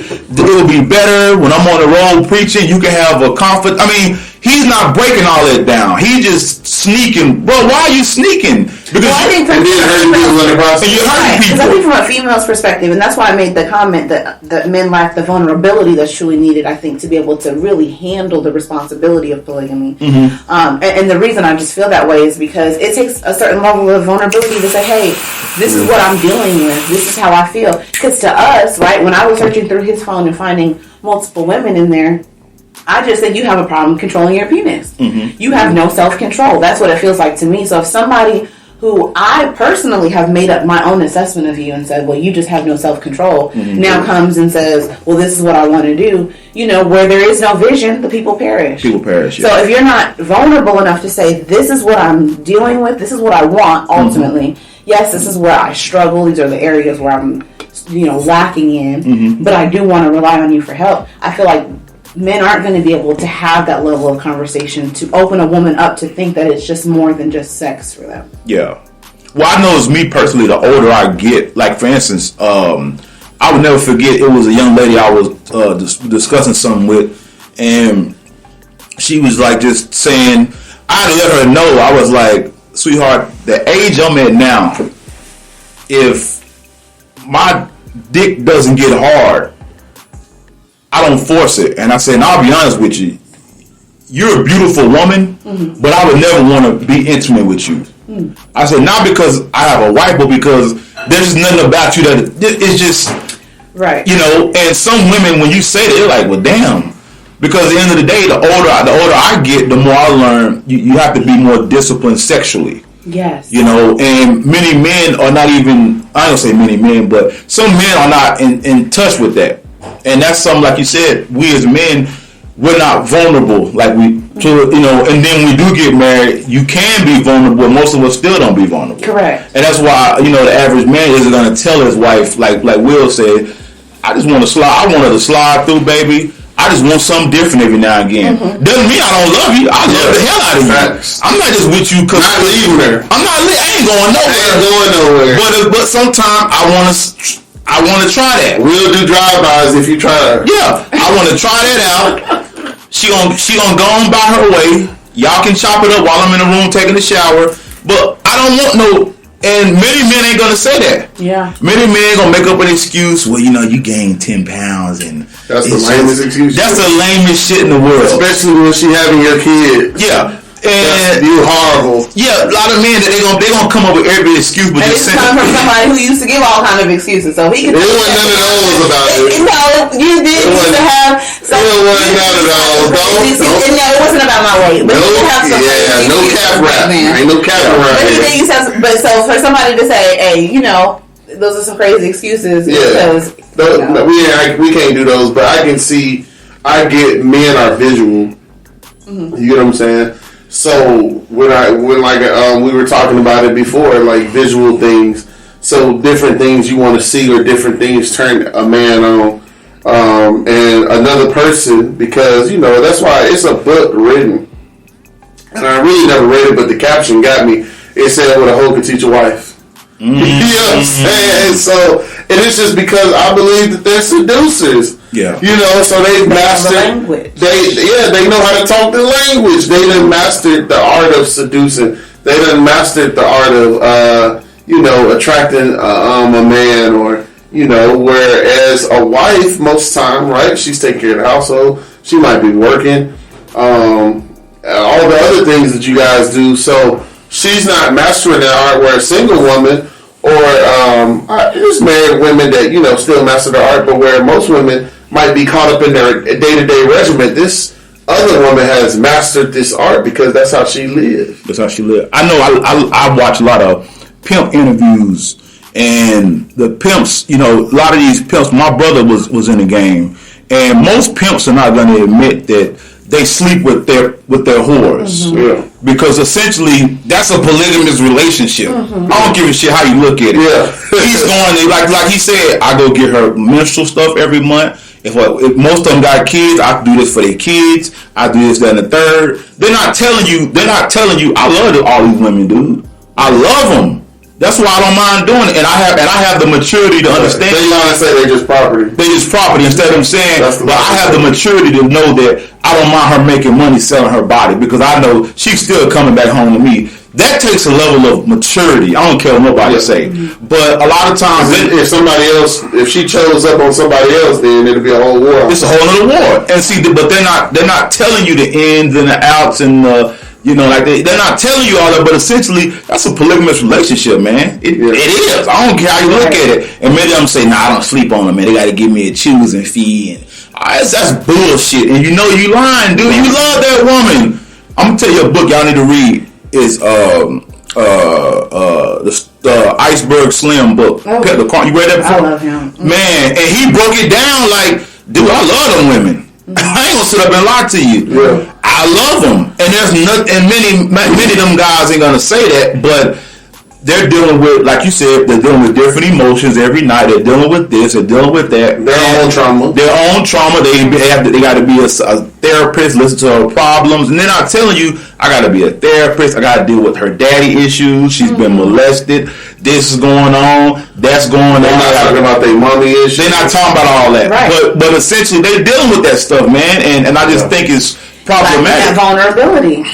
Yeah. Ultimately, because nobody's having the conversations that's really needed to be to heal each other. Y'all just get the benefits of doing what you do. It just good to say I got 10 hoes, I got 6 hoes. You know, I don't sleep with none of them hoes, man. Well, most of them guys marry them women. They do. Most of those guys marry those women, and I've seen it. They be like, "Yeah, I married her, man. Hey, she know me in and out. I know her in and out." Like that one guy, he's going viral. He from Fort Worth, Charleston White. His wife used to be his hoe. Wow. He said it. And most people are like, "Oh, you a clown." How's he a clown? How's he a clown? He love a woman. Right. It's like people who go through whole phases every day. Man, listen. She wasn't getting paid, you know. I had somebody that was like a brother to me. He slept with a girl. Actually, we both slept with her, ran through her. Yeah. And he ended up having a child with her and, you know, being with her. And I was confused at first. But you just chop it up because it happens. It happens. It happens. It's a confusing situation because now, you know what I'm saying, you know, with them, maybe it's a little different. Maybe they homeboys weren't exactly the one paying for it, but in most cases, that's the easiest customers, you know. That's right. You know, the dudes around you, but, you know, so it happens. But, you know, it's definitely one of those things that I think that they're afraid to be transparent about. But I can see where that also, on the flip side, makes a good marriage for them. That's why somebody that been with them that long and rolled through the situations. That's why I told on one of my first podcasts, I was telling guys, you know, I said, a lot of you guys having problems getting women. I said, I'm going to be honest with you. If you want a good woman, and I know it seems fucked up, go to the strip club. Full of good women. They was like, what? Then people wonder, like, what you mean? I said, number one, most of those women, they're not as promiscuous as you really think they are.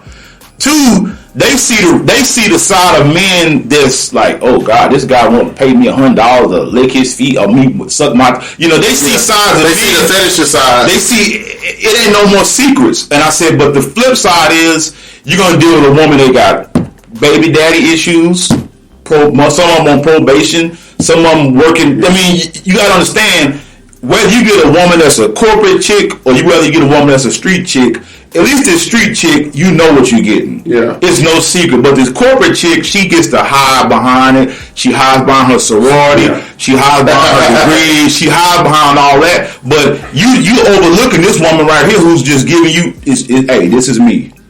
This is it. I done been through some things. And I just want to kind of disagree on that in a sense. Okay, disagree on it. As a woman who's been kind of on both sides, like I've never been a stripper or anything like that, but I have ran the streets and other things. And then corporate America side too as well. We all are going to give you the PR representative of us. You're not going to get the real me unless you're willing to be vulnerable enough to expose the real you. Mm-hmm. So now I feel safe to expose what you're really seeing out of me. Now, with some women who might just respond out of anger or whatever, right? You might think that you're getting that real thing, but therapy teaches us that anger is a secondary emotion. So you're hiding something still, ultimately. You're not being honest with yourself. I'd say that most of the strippers I met, and I've met a lot, my wife knows this, no secret to it. It's funny because in our family, when I first went to the military, you know what I'm saying, one of my cousins took me to a strip club at a very, very, very, very early age. I wasn't even able to really get in. Legally. He just taught me the game, how to walk, how to talk, how to smack the security guard with the extra 20 when yeah, you know what that's for. You know what I'm saying? Let me in. So it started really at a very young age, you know what I'm saying? But most of them that I've met, that I've probably been cool with, I don't know. Some of them had a couple things going on with their life, and and it's like, why are you here type thing. You're just addicted to the club at this point. Not even the money, because you making money outside of this to where you could walk away and give yourself another image. But it's just like if you selling, it's not always the money. It's just like you addicted to the lifestyle. I'm addicted to being up late. I'm addicted to looking over my back. I'm addicted to having ops. You know what I'm saying? Yeah. You're addicted to what the lifestyle comes with. But I feel like for the most part, on at least 60% of the ones that I've met the real them, and I knew what I was getting. And for the most part, I mean, I already had other options or better options, so I never stayed there. But if I didn't have those better options, I think I would have probably rocked with one of them at one time. But I always had better options, and I kind of saw that, and so it made me appreciate what I had. You know what I'm saying? Like, me and her had been separated, and during our separation, I was in a strip club. You know what I'm saying? I was throwing parties with strippers, and I'm like, man, this ain't it. You know what I'm saying? And then you meet a couple chicks, during the separation that you think that if I ever had the chance to talk to them, this is the time.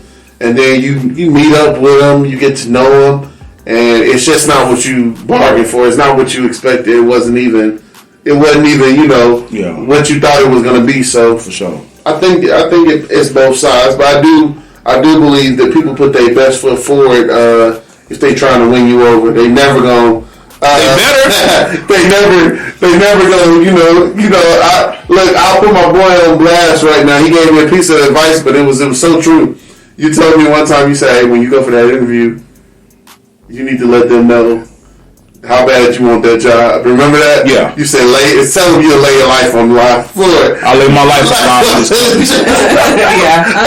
Hey, listen. Man, they got me some jobs, right? So, even with contracts, it's the same thing. So they hear jobs, they probably think, oh, this is one job at a time. I'm talking about even like small contracts. Like when people want to do a contract job with you, they want to know what's your dedication, what you got to offer.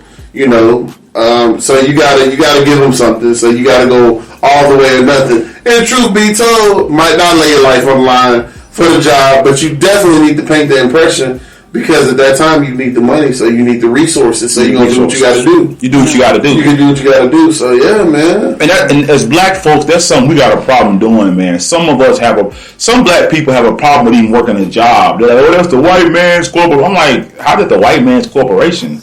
Without people, he can't get the job done. Yeah. You're just as essential.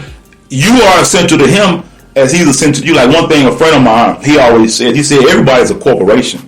Yeah. He said, when you get the job offer and you agree to $30 an hour, $40 an hour, you can essentially say, no, to have me be employed by your organization, I'm gonna need such and such. Yeah. I'll produce such and such as long as you keep doing your part of the bargain. Correct. So when you look at yourself as a business, as a corporation, you look at working a job differently, and what changed my thought pattern on that was reading a book that was titled "You Need More Money Now," and he would always say, "Don't say you want more money. I need money." Yeah. A lot of people don't want to say I need money. They think, "Oh, I got $20,000 in the bank. I don't need no money." That ain't no money. I need money. There's nothing wrong with saying you need money, but we live in a society nowadays where people. Call 1-888-FARMERS to switch, and you could save an average of $470 on your auto insurance. That's a lot of money in just a few minutes. With savings like that, you could be lounging on an impractical amount of ornate and overpriced throw pillows you bought for your couch. But you won't, because you're better with money than that. That's why you're calling us in the first place. Call 1-888-FARMERS to get a quote today. We are farmers. Bum, bum, bum, bum, bum, bum. Based on average nationwide annual savings survey data July to December 2020. Underwritten by Farmers Trucker Fire Insurance Exchanges or affiliate. Products not available in every state. For the ones who know safety isn't a catchphrase, it's a culture. And the ones who help make sure everyone makes it home safe. For the safety-minded who watch everyone's backs, Grainger offers supplies and solutions for every industry, as well as safety assessments and training to keep your facilities safe and your people safer. Call, click Grainger.com, or just stop by. Grainger, for the ones who get it done. They're afraid to drop that pride. They don't want to. They got ego, and I always tell people when it comes down to business, ego has to be set aside. Facts. It has to be set aside, you know, and it goes the same way with relationships. A lot of us don't want to tell our spouse, baby, I need you. Mm-hmm. I couldn't have made it here without you. Yeah. If it wasn't for you, I wouldn't have been here. And that's hard for some men to say. It ain't hard for women to say. Even for us women. You think so? No, for me, because one of the things I learned in therapy is, you know, growing up, maybe just because of the things I saw and I experienced, I realized in therapy, I move off of what makes sense to me. I don't move off of feelings. Yeah. Whereas my husband's different. He moves off of feelings sometimes. Yeah. So he goes more off of what feels right for him. Yeah. And so that's where we're kind of learning, because I've had men tell me in the past, oh, you heartless, or you so nonchalant, like you don't care. It's not that I don't care. This is mentally doesn't make sense for me right now. I can't. For all the niggas that said that, I know she cared. That's why she's still with me. But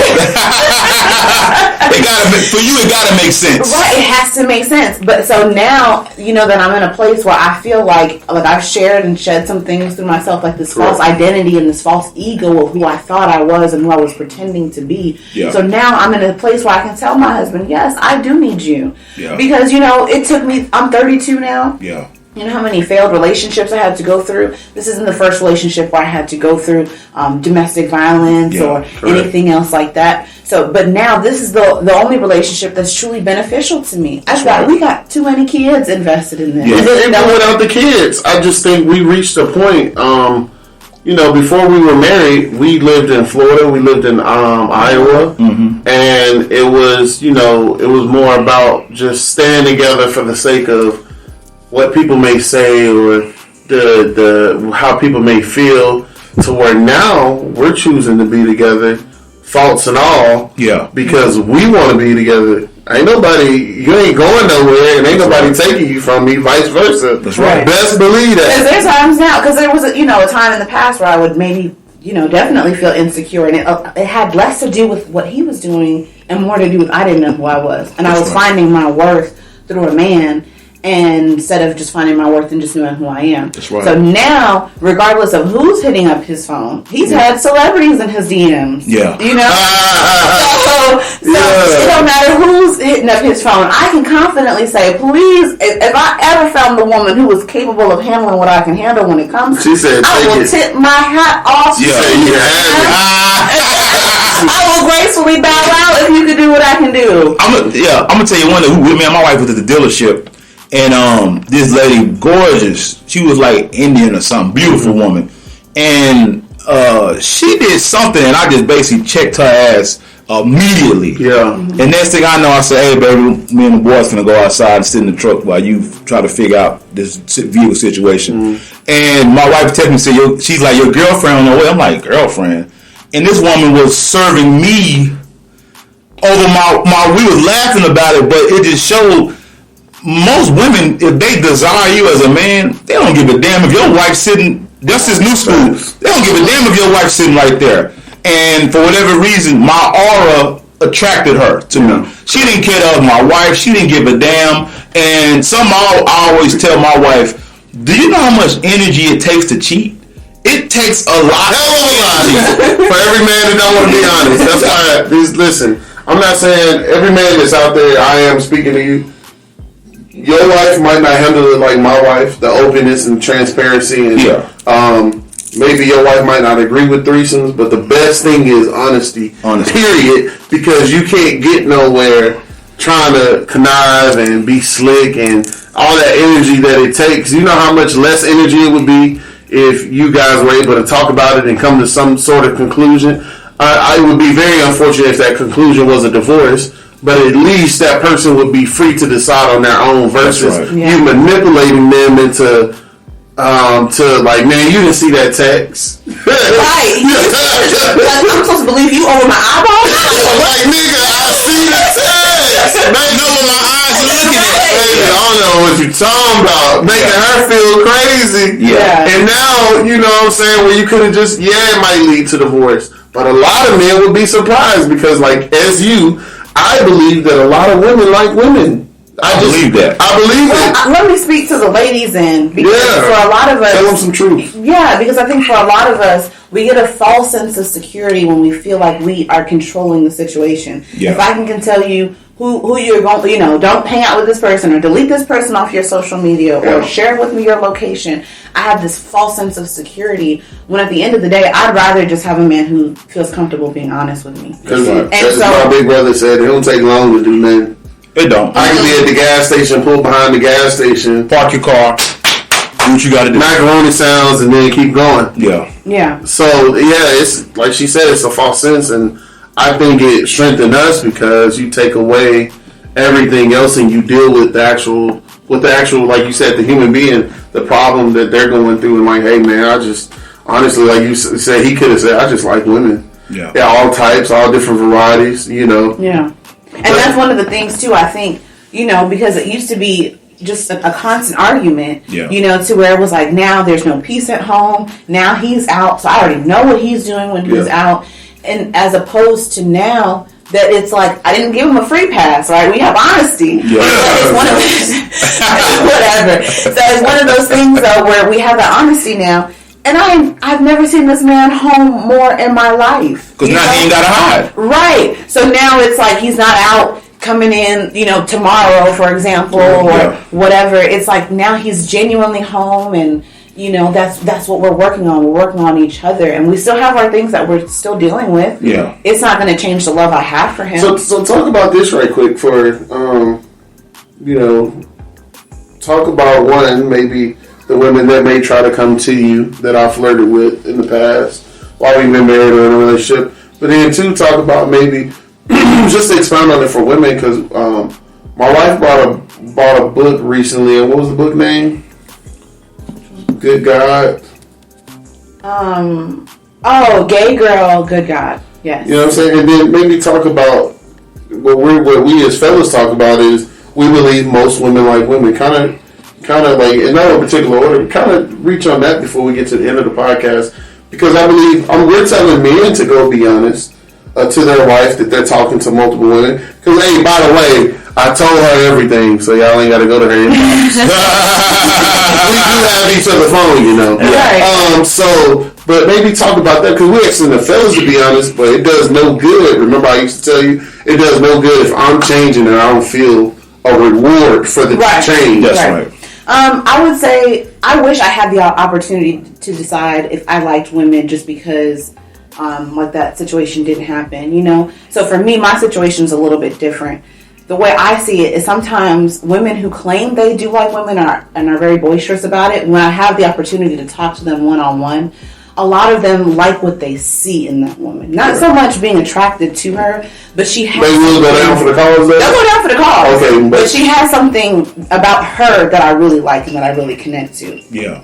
And so, ultimately, I think we're just not doing the work internally, because sometimes we pick men that feel like projects. Yeah. That we feel we're above them, or we feel like we're better than them. So I can talk about, he can't control his penis, but at the same time, I can't control my emotions. Yeah. And so it gives more of an opportunity to really get to know who you are without controlling the situation, if you are willing to be open and be honest and be real with yourself. That's right. Because it always has to start with that.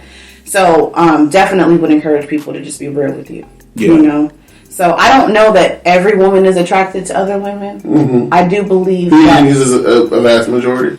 Because you just got hit on the other day when you went to the mall. She went to the mall. Yeah. And got hit on and came back home and told her. I was like, I'm giving the girl the benefit of the doubt. Well, maybe she was just trying to make her say, no, baby. She saw this sauce dripping. And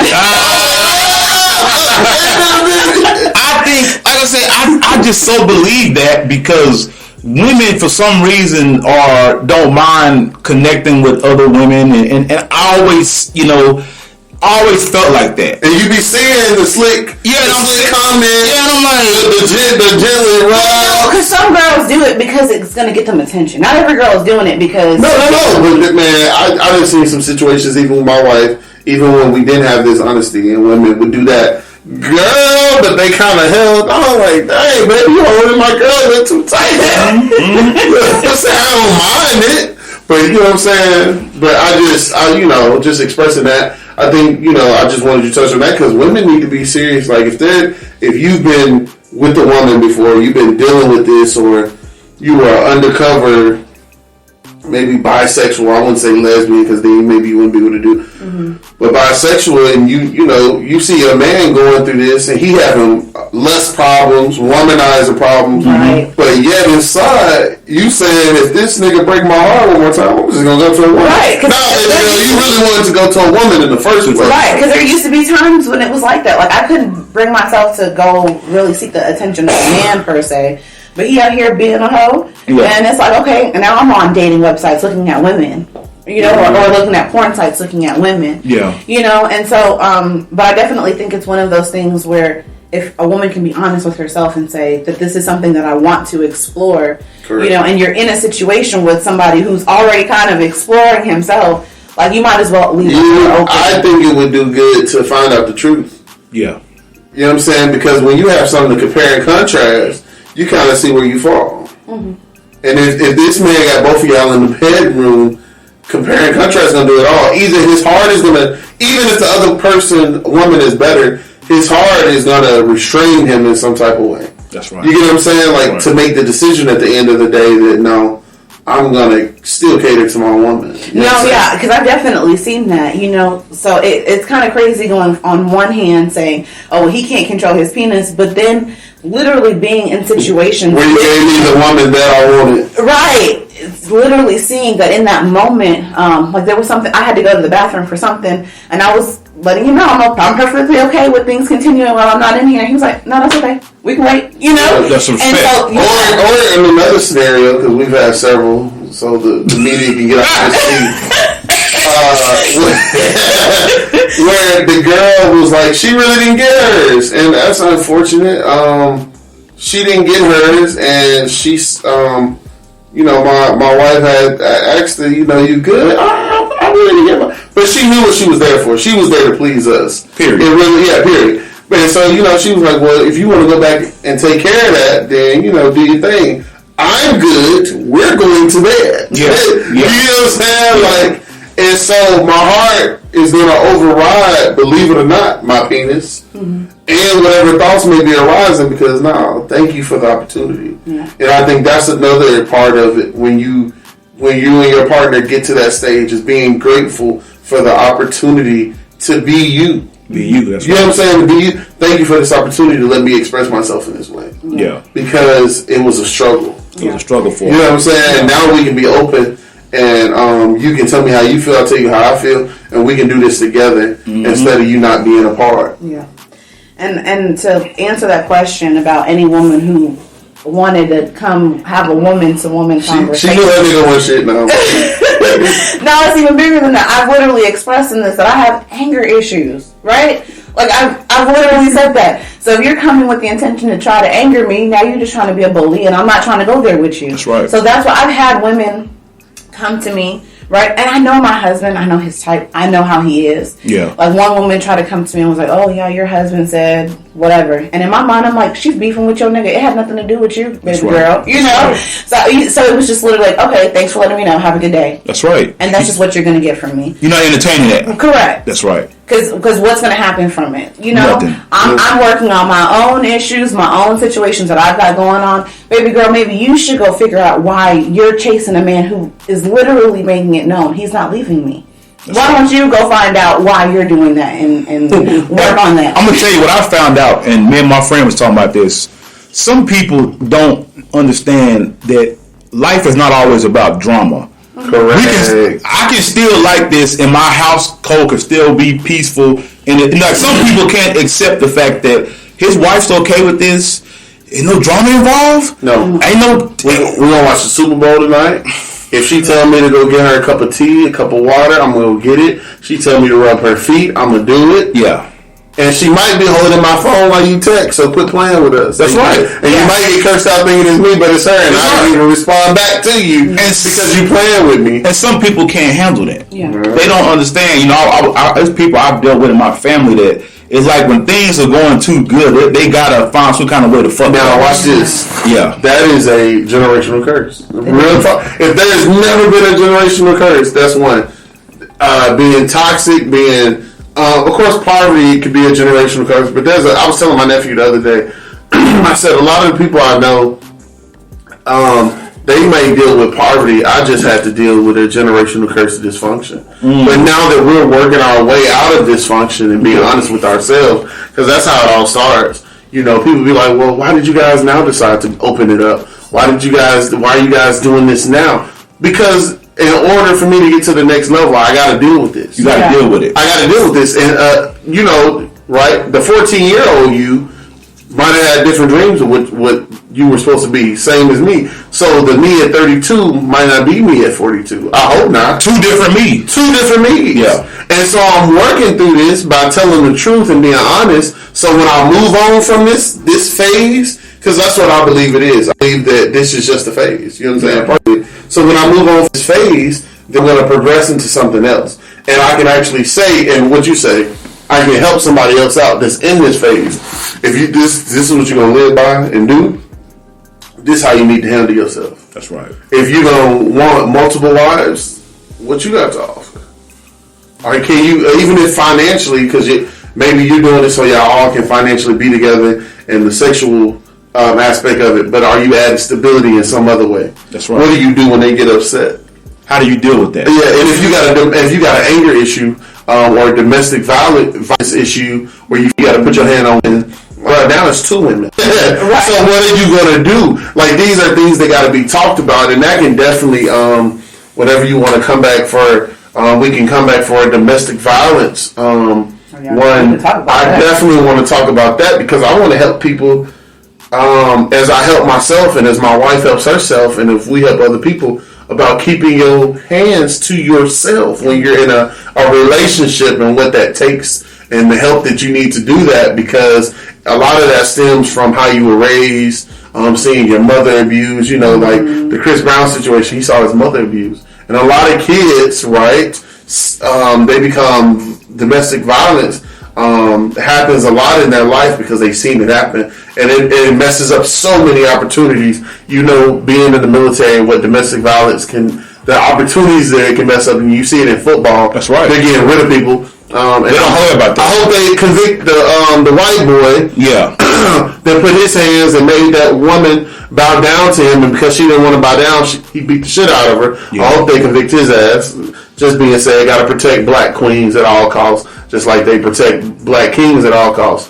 But that's something to even talk about because that's toxic. Not only will that to operate, and I know this wasn't on the platform, but to operate in that spirit, man, it destroys so much stuff. It destroys the trust that you're building with your woman. Mm-hmm. It destroys you physically, spiritually, mentally, because you are literally a slave to your feelings, and you are a slave to your past or what you felt. I had a dominating mother, right? Yeah. I had an alpha male mother, and while she was that way, I don't really know. She was just very boisterous, very outspoken, very my way or the highway. So when I used to feel that I met a woman like that, no, you ain't my mom.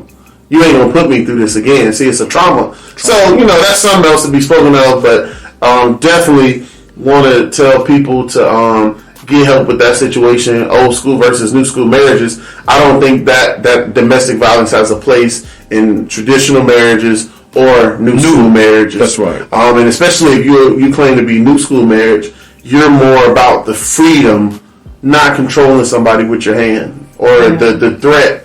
And I think sometimes if you don't speak out against stuff, then that means you accept it. And even though I've done it in the past, I've even been a victim to it in the past, that don't make it okay. No. You know what I'm saying? I think that's one thing that doesn't have a place. If you're a woman or a man, because men don't ever talk about this, because men, you know what I'm saying? That's right. You've seen women that you like, run that household. And if she running the household, that means she could possibly be beating him up, and he's scared to fight back. He's scared to even admit that there's a woman whipping his ass. Correct. And we were taught, especially black boys, don't hit women. Correct. We weren't taught that. We were taught. I remember being a little boy, and like my brother wasn't hitting no woman, and this chick was hitting him. And man, I beat the shit. I beat the shit out of her. Yeah. Because I'm the kind of person. If you put your hands on me, correct, I'm putting my hands back on you. Mm-hmm. You know. Now I'll be honest. In my marriage, we've never dealt with that. Thank God. Because I'm the kind of person. Don't put your hands on me. Yeah. Because if you do, my hands will go back on you. Yeah. Right. And I don't want to take it. I don't want to go to jail. I don't want to even be done with that. I want to see my kids' expression, to see, you know what I'm saying? It's just so many pieces, as they say, moving pieces involved. That's right. With the kids, society, you know, when they hear your podcast, I don't know if they probably have only got to know you through your podcast, but I've gotten to know you personally. Yeah. So I know that he's a hardworking man. I know that he loves his wife. I've been in their house. Me and my wife has been there together. Yeah. Great host. Yeah. Loving, talkative. I got to meet his mom. So this ain't no, you just invited some random people. Got to definitely, like you said, me and your son, we've been rocking 2 years straight. 2 years straight. Yeah. So definitely you get to know a lot about kids. About the parents through the kids, because man, kids are kids. They gonna talk. Kids say the darndest things. That's right. So, upstanding man in the community, and I'm not bragging. I'm just being honest on who I'm dealing with. Likewise, man. So you know, I'm thankful that you guys have never been through that, because so many people would be hurt. Like if y'all, you know, God forbid, me and my wife would be hurt, because we know you personally, and it wouldn't be hurt like we wouldn't talk to nobody, but it would just be on some. Like, dang, I hate that happened. Yes. You know, even when we see it happen to people that we know, it hurts us. It hurts. It's you know, domestic violence is one of those things that, second to death, it hurts me the most. It hurts. Yeah. Because now people, so many feelings, so many egos, so masculinity and alpha femininity gets involved, and it's sometimes, and now the police is involved, and it takes it out of the hands of the village. The village. If you ever heard of something like that continuing with us, I would expect you as a man, as my brother, as your son's coach, to come and correct me. Yeah. Because when I'm around your son, that's a bad example. Two, as a brother, you're supposed to lift me up, not let me stay there. That's right. You know, so just male accountability on that I want to talk about. Because we've covered a lot of stuff, but just ending it, I want to talk about male accountability when you're married. Yeah. You know, that's what the show about really right now, because we're literally, in so many words, holding each other accountable with how we deal with things. You know, you're opening my eyes up like, Will, you know, you could do this different, or, you know, this is how I see it. Like, yeah, you're right, I could see it like that. Male accountability needs to be big in new school and old school marriages, no matter what.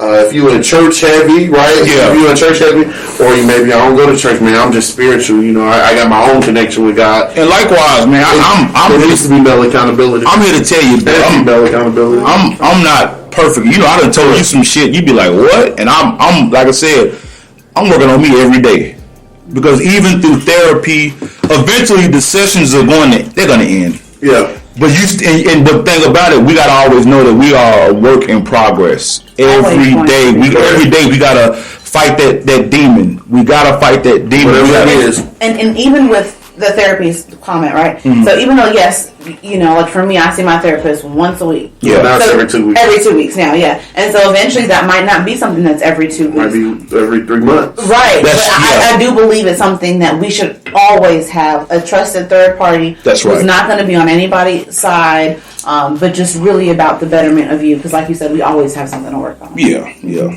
Well, y'all, let's go ahead and promote your I want everybody to know about you as an author. Go and talk about that. So I'm an author. You can look me up. I'm on Instagram at AKA Words. So I write all kind of books. My best-selling one is Charge It to the Game. Mm-hmm. So I've got Charge It to the Game 1, 2, and 3. Okay. So if you like urban fiction, Iceberg Slam, that's kind of what you're thinking. Yeah, I love Definitely going to get all of that in there. Right now I'm in the process of publishing a book for an author. It's called Hear My Cry. Okay. This book is powerful. It's all poetry written by a young black man. And when I say he is so transparent, mm-hmm. I feel like it's something that men need. I feel like it's something that women need, to be able to see a lot of situations through a male's perspective. So definitely check that out. hold on. Can we run that back? Because it's not too many men that are very transparent. Yeah. Can you tell them about Hear My Cry one more time? Yeah, so I'm in the process of publishing a book called Hear My Cry, and I think it's just really impactful because of the fact that through that book, honestly, is what allowed me to be able to receive some of the things that men around me had been trying to say, but I can now finally hear it because it was just written in a way that you not only hear it, but you have to feel it too. You have to feel it, yeah. So it's written by this young black man who is just literally pouring his feelings out on paper. And his wordplay is crazy. Phenomenal. Crazy. And I'm a poet myself, so it takes a lot to really be able to... For you to connect with. Correct. Yeah. And when I'm telling you, I'm going through and I'm trying to edit, and I'm like getting stuck on pieces, because I'm like, hold on, I have to rewind what this brother just said, because there's a lot of really powerful pieces in there. Okay. Well, y'all hear it, again, we have Charge It to the Game 1, Charge It to the Game 2, Charge It to the Game 3, and she's definitely talented. I've seen her work actually on her poetry and all that, and this lady's gifted, and wow, I even told Will, I was like, dude, you're cold, bro. I'm like, damn. So, y'all, as we in this podcast, old school versus new school marriage, I want, me guys, I like to give people something to really think about. I'm not here to give advice, but if what I'm saying touches you and you can think different, I've done my job. So with that being said, please don't forget to download, like, follow, and share on your favorite podcasting platform. Also hit us up on YouTube at the Cigars with Mac podcast. Also, don't forget to hit us up at Cash App, $ Cigars with Mac. And if you have any podcast topics, people hit me up, info@cigarswithmacpod.com, or text me or call my line at 682-227-1780, and we are out.